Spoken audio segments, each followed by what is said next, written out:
Science. कैसे हैं आप सब? मैं हूं माधवी और आज हम डिस्कस करने जा रहे हैं ऑब्जर्वेबल सूचर के बारे में। आज हमारी ओटी की क्लासेस में हम देखेंगे ऑब्जर्वेबल सूचर के बारे में कि एब्जॉर्बेबल सूचर में क्या कहलाता है और एब्जॉर्बेबल सूचर के कुछ सूचर्स के बारे में आज हम डिस्कस करेंगे। तो यदि आपको हमारा आज का वीडियो पसंद आए तो वीडियो को लाइक और यदि आप हमारे चैनल पर नए हैं तो चैनल को सब्सक्राइब जरूर करें, साथ ही साथ बेल आइकन को प्रेस करें जिसमें आपको डेली आने वाली न्यू वीडियोस का नोटिफिकेशन मिलता रहे।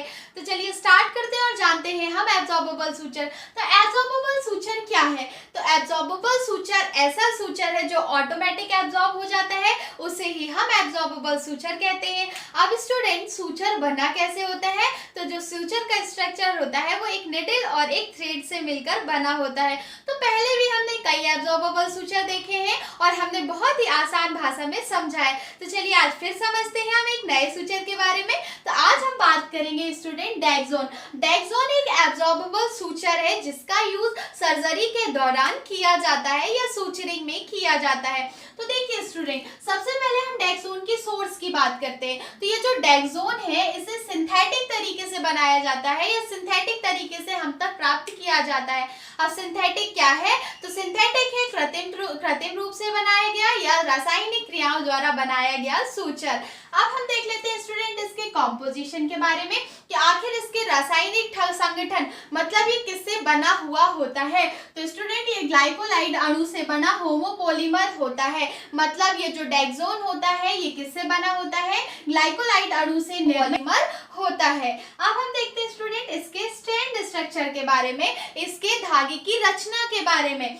तो स्टूडेंट ये जो धागा होता है ये मल्टीफिलामेंट होता है। मल्टीफिलामेंट का मतलब क्या होता है? ऐसा धागा जिसका निर्माण अनेक धागों से मिलकर बना हो उसे ही हम मल्टीफिलामेंट कहते हैं।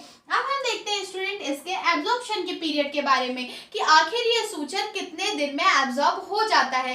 तो स्टूडेंट यदि सूचरिंग के दौरान आज इस सूचर का यूज किया जाता है तो ये हाइड्रोलिसिस जल अपघटन के द्वारा 90 से 120 दिन में धीरे धीरे एब्जॉर्ब हो जाता है। देखिए स्टूडेंट ये एब्जॉर्बेबल सूचर है, ये एब्जॉर्ब होता है, इसे कट करके नहीं निकाला जाता और इसका यूज इंटरनल पार्ट में किया जाता है ना। ज्यादातर इस सूचर का यूज इंटरनल ऑर्गन में किया जाता है क्योंकि इंटरनल ऑर्गन्स में जो सूचर्स लगे होते हैं उन्हें निकाला नहीं जाते। आपने सुना होगा घुलने वाले टांके, तो ये वही टांके हैं या वही सूचर है एब्जॉर्बेबल सूचर जो धीरे धीरे क्या हो जाते हैं? एब्जॉर्ब हो जाते हैं। देखते हैं स्टूडेंट इसके टेंसिल स्ट्रेंथ के बारे में कि आखिर तनाव शक्ति, एक सूचर की तनाव शक्ति बहुत ही ज्यादा इंपॉर्टेंस रखती है सूचरिंग के दौरान। तो स्टूडेंट ये जो सूचर होता है, सूचर की जो तनाव शक्ति होती है 20 दिन में 50% कम हो जाती है। मतलब यदि सूचर का आज यूज किया गया है तो 20 डेज में ये धीरे धीरे एब्जॉर्ब होता जाता है और इसकी जो तनाव शक्ति है वो 50% कम हो जाती है। अब हम देखते हैं स्टूडेंट इस सूचर के फीचर्स के बारे में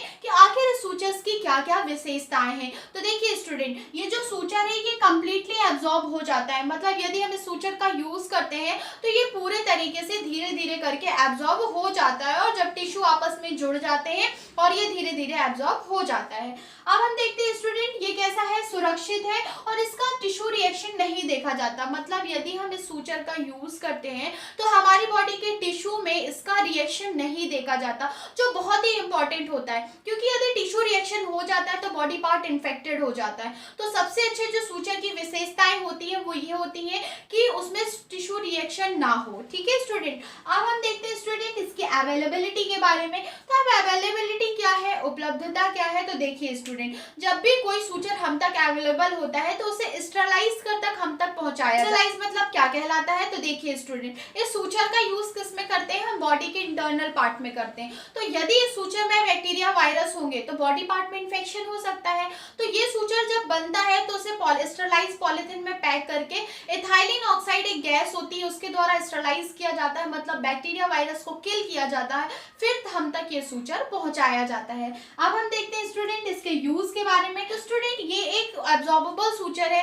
जिसका यूज साभी सर्जरी में किया जाता है। मैंने पहले भी बताया है कि किसी भी सूचर का यूज ऑपरेटिव पार्ट और डॉक्टर के अकॉर्डिंग किया जाता है। तो हमने क्या क्या देखा, हमने सोर्स में देखा इसे सिंथेटिक तरीके से बनाया जाता है। ये ग्लाइकोलाइट अणु से बना एक होमोपॉलीमर होता है। स्ट्रैंड स्ट्रक्चर ये मल्टीफिलामेंट होता है। एब्जॉर्प्शन पीरियड में 90-20 डेज में धीरे धीरे एब्जॉर्ब होता है। टेंसिल स्ट्रेंथ की बात करें तो 20 डेज में ये 50% इसकी टेंसिल स्ट्रेंथ कम हो जाती है। फीचर्स ये कंप्लीटली एब्जॉर्ब हो जाता है और इसका यूज सभी सर्जरी में किया जाता है। तो ये तो हमने लिख लिया डेक्सोन के बारे में। नेक्स्ट एब्जॉर्बेबल सूचर की बात करेंगे, पॉलीडाइऑक्सिनोन सूचर। इसे शॉर्ट फॉर्म में पीडीएस भी कहा जाता है। तो यदि पीडीएस सूचर्स के बारे में आपसे पूछा जाए तो आप इसी सूचर के बारे में एक्सप्लेन करिएगा। तो पीडीएस क्या है, पॉलीडाइऑक्सिनोन सूचर। ठीक है स्टूडेंट, अब हम इस सूचर्स के सोर्स की बात करते हैं कि ये सूचर हम तक कैसे प्राप्त होता है, इसे किस तरीके से बनाया जाता है। तो स्टूडेंट ये सिंथेटिक सूचर है, मतलब इसे कृत्रिम रूप से तैयार किया जाता है। ये प्राकृतिक सूचर नहीं है, इसे प्राकृतिक तरीके से नहीं प्राप्त किया जाता। यह एक सिंथेटिक तरीके से हम तक प्राप्त किया जाता है, मतलब रासायनिक क्रियाओं द्वारा इस सूचर्स को बनाया जाता है। अब हम स्टूडेंट इसके कॉम्पोजिशन की बात करें तो ये पॉलीडाइऑक्सिनोन अणु से बना हुआ एक पॉलीमर होता है। ये पॉलीडाइऑक्सिनोन अणु से बना हुआ एक पॉलीमर होता है। अब स्टूडेंट हम इसके स्ट्रैंड स्ट्रक्चर की बात करें कि आखिर ये सूचर कैसा होता है, धागे की रचना क्या होती है। तो ये जो पॉलीडाइऑक्सिनोन सूचर होता है स्टूडेंट, ये कैसा होता है, मोनोफिलामेंट। मोनोफिलामेंट का मतलब क्या होता है, ऐसा सूचर जिसकी रचना एक धागे से मिलकर बनी हुई हो, उसे ही हम मोनोफिलामेंट कहते हैं। हम देखते हैं स्टूडेंट इस सूचर्स के एब्जॉर्प्शन पीरियड के बारे में कि ये जो सूचर है कैसे एब्जॉर्ब होता है। तो स्टूडेंट ये सूचर जल अपघटन द्वारा 180 डेज में धीरे धीरे करके एब्जॉर्ब हो जाता है, मतलब 180 दिन में ये सूचर धीरे धीरे करके एब्जॉर्ब हो जाता है, क्योंकि ये कैसा सूचर है, है एक एब्जॉर्बेबल सूचर है। अब हम देखते हैं स्टूडेंट इसके फीचर्स के बारे में कि आखिर इस सूचर्स की क्या क्या विशेषता है। तो इस सूचर का यूज ऐसे टिश्यू में किया जाता है जिसको ठीक होने में थोड़ा सा टाइम लगता है। तो ऐसे टिश्यू में ही इस सूचर का यूज किया जाता है। और ये जो सूचर होता है ना स्टूडेंट, इसमें टिश्यू रिएक्शन बहुत कम देखा जाता है, मतलब ये जो पॉलीडाइऑक्सिनोन है इस सूचर में भी टिश्यू रिएक्शन बहुत ही कम देखा जाता है। देखते हैं स्टूडेंट इसके अवेलेबिलिटी के बारे में। तो स्टूडेंट ये सूचर भी हमें इथाइलिन ऑक्साइड द्वारा स्टरलाइज करके हम तक पहुंचाया जाता है, मतलब इस सूचर्स को पहले क्या है, इसके स्टरलाइज पॉलीथिन में पैक करके उसे इथाइलिन ऑक्साइड गैस द्वारा स्टरलाइज किया जाता है, फिर इस सूचर को हम तक पहुंचाया जाता है। अब हम देखते हैं स्टूडेंट इस सूचर्स के यूज के बारे में कि आखिर इस सूचर का यूज कहाँ किया जाता है। तो कोई वुंड है, कोई घाव है, तो उसको क्लोज करने में सूचर का यूज किया जाता है, और फेशिया आदि को क्लोज करने में इस सूचर का यूज किया जाता है। तो स्टूडेंट अब हम देख लेते हैं इसके टेंसिल स्ट्रेंथ के बारे में। तो 28 डेज में ये 50% एब्जॉर्ब हो जाता है, मतलब सूचर का यूज किया गया है तो 28 डेज में ये 50% एब्जॉर्ब हो जाएगा। तो हमने क्या क्या देखा, सोर्स देखा सिंथेटिक तरीके से, कॉम्पोजिशन देखा स्टूडेंट, इसे पॉलीडाइऑक्सिन अणु से बना ये एक पॉलीमर होता है। हमने इसका स्ट्रैंड स्ट्रक्चर देखा, ये मोनोफिलामेंट होता है। एब्जॉर्प्शन पीरियड देखा तो 180 डेज में ये जल अपघटन द्वारा धीरे धीरे एब्जॉर्ब हो जाता है। हमने फीचर्स देखे तो ऐसे टिश्यू में इसका यूज किया जाता है जो देरी से ठीक होते हैं। फिर हमने इसकी अवेलेबिलिटी तो देखी, तो इथाइलिन ऑक्साइड से स्टरलाइज करके हम तक पहुंचाया जाता है।